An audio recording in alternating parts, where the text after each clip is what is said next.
it's going to take him some time from a repetition standpoint. But what was encouraging is that he maintained his confidence. He came out last week, had a very productive day, and the expectation for him is to continue to get better in that regard. What did you think of Gibson? He flashed a couple times and he drew a couple penalties on them as well. Yeah, he's another guy who, he got here real late and out of necessity, and he's taking advantage of his opportunity. You always love stories.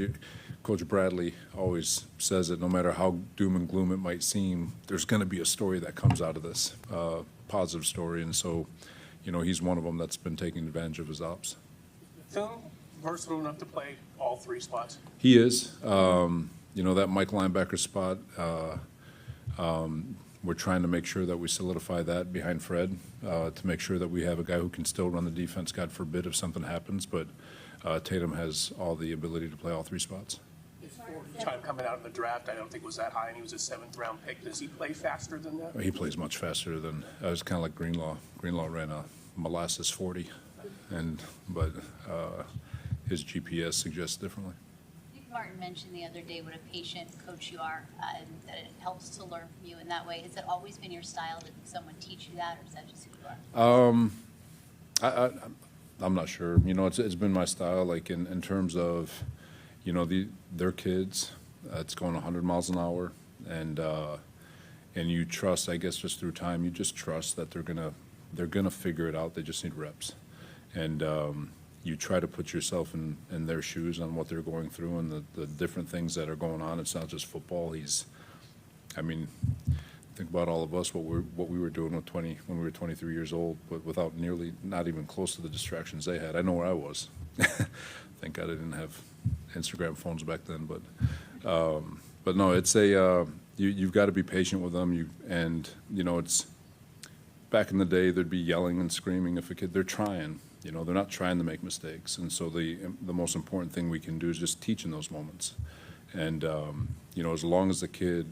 The young man has the wherewithal or the internal drive to continually try to get better, which you can see, then as a coach you always have patience because guys like them will always figure it out. Like Dallas Flowers, who at one point in his career was on an upward trajectory. Injuries derailed him a little bit in Indy.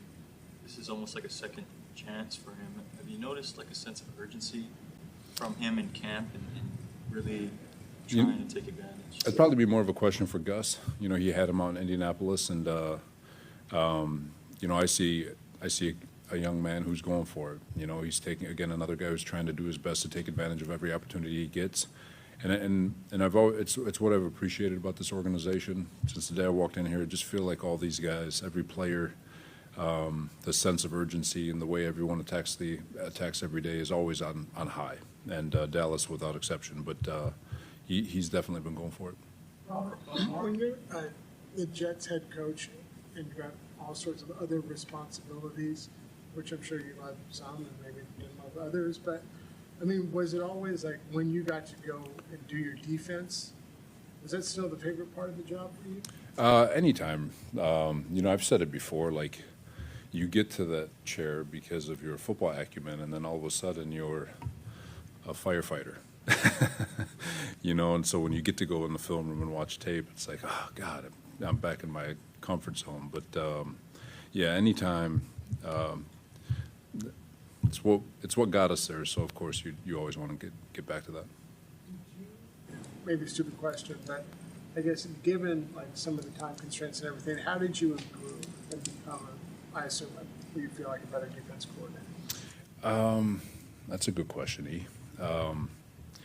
Felt like I was able to spend a lot more time with the offense, and just trying to be a head coach and, just making sure that we're all focused on one goal to accomplish what we were trying to accomplish from a goal standpoint. But, so you learn a lot of offense and you learn what they're looking at and you start to see the windows that they see, I guess. And so when, it gave us the opportunity to watch defense from a different light. And so you can see what they're trying to attack. You can see how they game plan. You can see what they're looking for, and so it just gives you a different angle as to how to approach it from a coordinator standpoint. Robert, I know you guys have Did some of that happen by like osmosis, or at some point are you like, Hey, this is actually really helpful. No, from the gig, Kyle, and I've said it before, his team meetings are as good as anybody in football. I'm not going to speak for anyone else. I just speaking for Kyle Shanahan and all the head coaches I've been around. His team meetings are the most educational. If you are any kind of a person, you write down everything he says, you're going to get better leaving his team meetings. And it's like stealing the information he gives. So, if you're a student of the game, you're going to look for every single edge you can. And so when you're in different areas where you can learn and apply it to multiple facets of football and all the different things that it only helps.